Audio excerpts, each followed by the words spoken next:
Welcome to the movie summary of The Last Samurai. The story begins with Captain Nathan Algren's, a veteran from war. After taking a mission that he didn't want to do, Captain Nathan Algren became an alcoholic to alleviate the pain and suffering of his trauma. His work as the circus entertainer didn't last. He got fired by the owner due to his constant drinking and performing drunk. Luckily for him, his former lieutenant major contacted him and offered him a job to go to Japan to train civilian recruit to fight against a rebellious group of samurai warriors. He accepted the job believing the fact that that was the only thing he was good at. After a short training, he was instructed to take his people to fight against the samurai warriors despite of the fact that they were not ready. As expected, they were overpowered by the enemies and he was captured. In the village where he was told that there was no way to escape, he was well taken care of by a woman named Taka, and later on he discovered that she was the wife of the samurai warrior he killed in the battle. This realization bothered him and made him wonder how in the world a widow would take good care of the man who caused her pain. Unbeknown to him, it was against her will to take him into her house. She was only obeying her brother's order.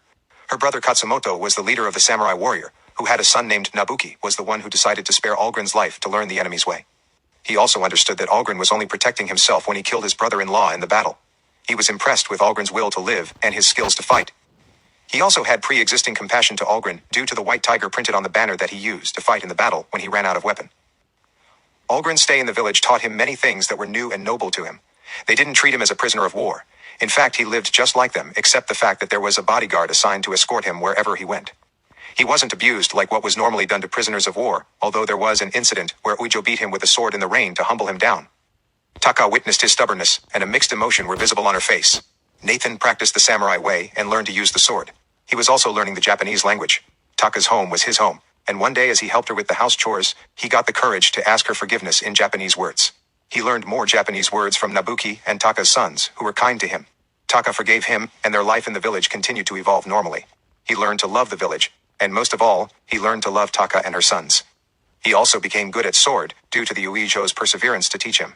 Uijo was the sword master of the village, who at first was against his presence.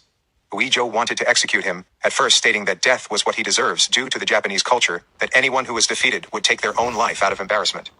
But Katsumoto knows this wasn't his culture, and respected him. One night, while the villagers were having some fun organizing a stage play, the group of ninja attacked the samurai village. Algren was the one spotted them and saved Katsumoto's life. He also risked his life to protect Taka and her kids. This is the beginning of their strong bond which lead Algren to leave the village due to the complications of the situation. When he bid farewell to Taka, the pain on her face was visible. She was obviously hurt, and she was seen looking depressed and hopeless as Algren left the village escorted by Katsumoto and his men. Upon arriving to the city, Algren expressed right away his desire to quit from his job, which automatically raised suspicion to Japanese authority. He was arranged to be killed if he goes near to Katsumoto, who was imprisoned. He saved Katsumoto by the help of a few samurai warriors and his son Nabuki.